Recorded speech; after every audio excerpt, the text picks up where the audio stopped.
বৈষম্য বিরোধী ছাত্র আন্দোলনের আহ্বায়ক হাসনাত আব্দুল্লাহ সেনাবাহিনীর হাতে গ্রেপ্তার হয়েছেন। বাংলাদেশের হিন্দুদের সুরক্ষায় এবার ভারতীয় সেনা পাঠানোর দাবি। তাহলে সত্যিই কি ভারত সরকার সৈন্য পাঠাতে চলেছে বাংলাদেশে? Breaking news. আওয়ামী লীগ আর হচ্ছে বিএনপি, ডক্টর ইউনূস কিংবা উপদেষ্টা সমন্বয়ক যে বা যারা আছে, এদের বিরুদ্ধে বড় একটি সমাবেশের ডাক দিলেন। ডক্টর ইউনূসের কথা কেউ শুনছে না। সেনাবাহিনী তার নিজের মতো রয়েছে, সে নিজের মতো বিবৃতি দিচ্ছে। বাংলাদেশে জানুয়ারি মাসে একটা বড় কিছু ওলটপালট হতে চলেছে। নতুন চাপে পড়েছেন ছাত্র সমন্বয়। দর্শক, দেশ প্রবাস দূরে কিংবা কাছে বসে যারা আমাদের দেখছেন, আশা করি সবাই ভালো আছেন। এই মুহূর্তে পাওয়া খুবই গুরুত্বপূর্ণ একটা সংবাদ আপনারা দেখতে চলেছেন। টাইটেল, থাম্বনেল এবং শিরোনাম দেখে বুঝতেই পেরেছেন ভিডিওটি কত গুরুত্বপূর্ণ। দর্শক, খুবই চাঞ্চল্যকর কিছু ঘটনা দেশে ঘটতেছে। অবশ্যই এই বিষয়ে আপনাদের খেয়াল রাখা উচিত। যেহেতু ভিডিওটি ক্লিক করেছেন সেহেতু আপনাকে ধন্যবাদ জানাই। বিশেষ করে আপনার কাছে আবদার রাখবো, অবশ্যই এই বিষয়ে কমেন্ট করবেন, লাইক করবেন এবং চ্যানেলটি সাবস্ক্রাইব করে যাবেন এবং ভিডিওটি বেশি বেশি শেয়ার করে দিবেন। তো দর্শক, চলুন এই বিষয়ে আমরা বিস্তারিত তথ্যগুলো জেনে নিই। আর হচ্ছে বিএনপি, ডক্টর ইউনূস কিংবা উপদেষ্টা সমন্বয়ক যে বা যারা আছে, এদের বিরুদ্ধে বড় একটি সমাবেশের ডাক দিলেন। কে দিলেন? মির্জা ফখরুল, আপনার রিজভী সাহেব এবং আওয়ামী লীগের ছাত্রলীগের সাদ্দাম হোসেন কিংবা আদার্স অনেকে যে বা যারা আছে। কি সেই সমাবেশের ডাক? সেটা হচ্ছে ফেব্রুয়ারি মাসে কিংবা মার্চের ভিতরে যদি বাংলাদেশে নির্বাচন আপনার না দেওয়া হয় এবং আওয়ামী লীগকে আপনার নির্বাচনে যদি অংশগ্রহণ করতে না দেওয়া হয়, তাহলে বিএনপির সাথে কাঁধে কাঁধ মিলিয়ে রাজপথে নেমে যাবে কারা? আওয়ামী লীগ আর বিএনপির কর্মীরা। তাহলে সমন্বয়ককারী এবং ডক্টর ইউনূস এদেরকে কি আপনার ট্যাগেল দিতে পারবে বা থামাতে পারবে? আপনি যদি দেখেন, আমাদের বাংলাদেশে সবচেয়ে বড় দল হচ্ছে দুইটা, একটা হচ্ছে আওয়ামী লীগ আর একটা হচ্ছে বিএনপি। এখন বিএনপি কি করলো? আওয়ামী লীগকে নির্বাচনে এনে দিল বা আনতে চায়, বা আগামীতে বাংলাদেশের নির্বাচন হলে কি সেখানে আপনার 100-এর ভিতরে 200% শিওর হয়ে যাবেন ইনশাআল্লাহ সেখানে আওয়ামী লীগ নির্বাচন করবে, কারণ বিএনপি নিয়ে আসবে। এখন সমন্বয়ক হাসনাত এবং সার্জিস এদের আসলে ঘুম হারাম হয়ে গেছে। দর্শক বন্ধুরা, কি সেই আলটিমেটাম সেটা শুনুন।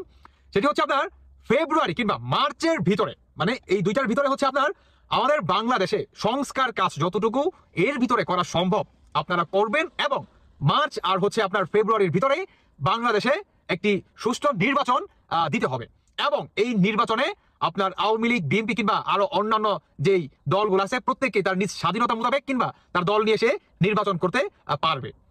এখন ভাই, বিএনপির যে কথা, যদি আপনার ফেব্রুয়ারি এবং মার্চের ভিতরে যদি আপনার নির্বাচন না দেয়, তাহলে আপনার আওয়ামী লীগ আর বিএনপি কাঁধে কাঁধ মিলিয়ে ডক্টর ইউনূস সমন্বয়কারী যে বা যারা আছে এদের বিরুদ্ধে মাঝে একটি বাংলাদেশের আরেকটি আপনার 5 আগস্ট হতে যাচ্ছে ফেব্রুয়ারি কিংবা মার্চের মাসে। এটা আসলে আপনি কোনোভাবেই হালকাভাবে দেখার আপনার সুযোগ নেই। কেন নাই? কারণ আওয়ামী লীগ আর বিএনপি কাঁধে কাঁধ মিলিয়ে ভাই এদের জন্য বা এদের বিরুদ্ধে যদি মাঠে নামে, আপনি কল্পনা করতে পারবেন সমন্বয়কারী কিংবা আপনার এই ছাত্র জনতারা টিকবে? 1 মিনিট টিকবে ভাই রাজপথে? দেখেন, আবেগ দিয়ে কখনো দেশ চলে না। অনেকে বলবেন যে স্বৈরাচারকে আনতে চায় না, মানে সমন্বয়কারীরা বলে যে চোরে চোরে আলী, এক চোরে বিয়ে করে আরেক চোরের শালী। মানে কি? মানে আপনার আওয়ামী লীগ আর হচ্ছে বিএনপি, তারা হচ্ছে চোরে চোরে আলী, এক চোরে বিয়ে করলো আরেক চোরের শালী। হ্যাঁ, মানে আওয়ামী লীগ আর বিএনপি কি কতটা আপনার ছোট করে কথা বলে আপনি বুঝতে পারেন? এটা কোনো কথা?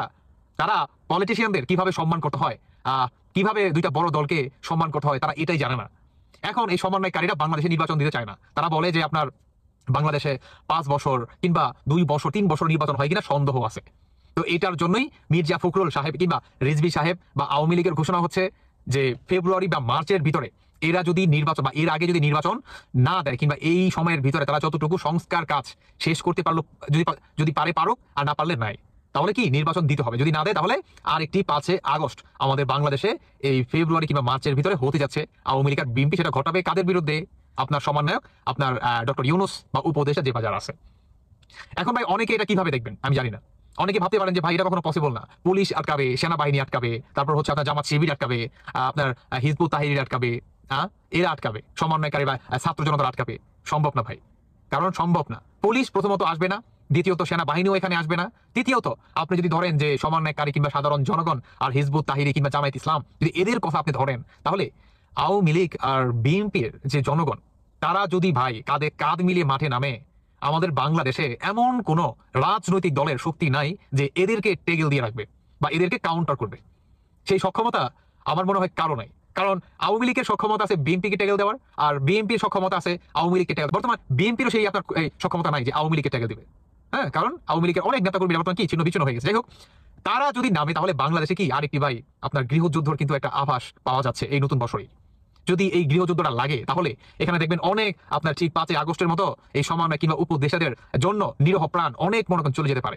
তবে আমি মনে করি যে নির্বাচন দেওয়াটাই ভালো, কারণ এরা আসলে সংস্কার কাজ করবে না। এরা সংস্কারের নামে শুরু করতেছে বাংলাদেশে আপনার লুটপাট, চাঁদাবাজি এবং কিভাবে নির্বাচনটা আরো পিছিয়ে নেওয়া যায়, এবং এর ভিতরে তারা ব্যাংক ব্যালেন্স কিংবা আপনার বিদেশে বা ইউরোপের ভিতরে তাদের বাড়ি গাড়ি টাকা পয়সা ব্যাংক ব্যালেন্স তারা আরো ভর্তি করতে পারে। এতদিন আমরা জানতাম শেখ হাসিনা পালিয়ে গেছেন, শেখ হাসিনা ভারতে পালিয়ে গেছেন, বিশেষ বিমানযোগে শেখ হাসিনা ভারতে পালিয়ে গেছেন, এমনটাই আমরা জানতাম, এমনটাই গণমাধ্যমের খবর। শেখ হাসিনাকে নিয়ে যে কোনো খবরের প্রথমার্ধ জুড়ে শেখ হাসিনার পালিয়ে যাওয়া, হেলিকপ্টারে ওঠার দৃশ্য সব কিছুই প্রচারিত হয়েছে এবং বলা হয়েছে, আমরাও বলেছি, জেনেছি যে শেখ হাসিনা পালিয়ে গেছেন।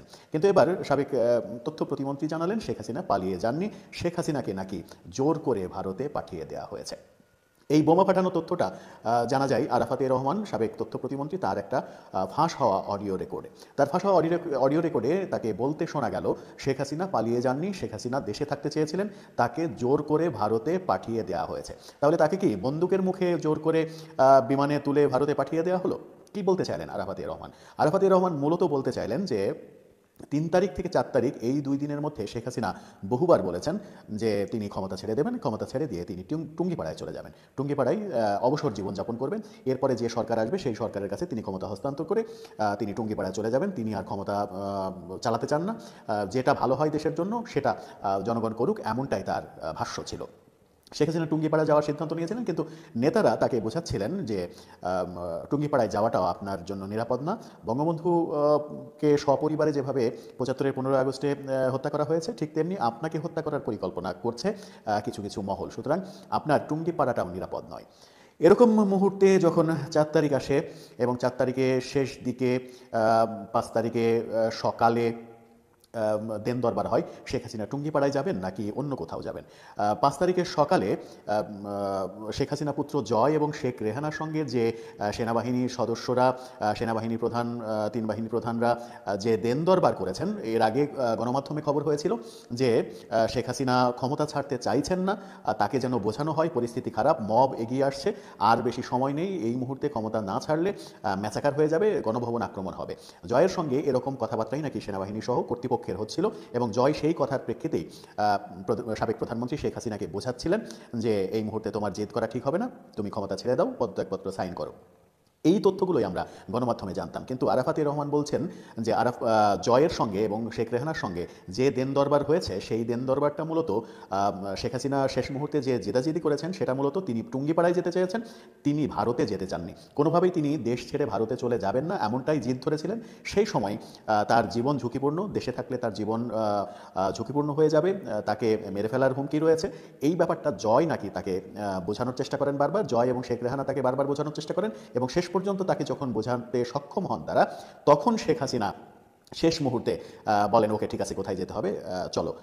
ঠিক শেষ মুহূর্তে এসে শেখ হাসিনাকে একটি বিমানযোগে ভারতে পাঠিয়ে দেওয়া হয়, ভারতের সঙ্গে যোগাযোগ করে, ভারতের গ্রিন সিগন্যাল পাওয়ার পরে ভারতের কাছে পাঠিয়ে দেওয়া হয়, এবং পাঠিয়ে দেওয়ার ক্ষেত্রে সেনাবাহিনী একটা গুরুত্বপূর্ণ ভূমিকা পালন করেছে। এতদিন আমরা জানতাম শেখ হাসিনা ভারতে পালিয়ে গেছেন, অর্থাৎ নিজ উদ্যোগে।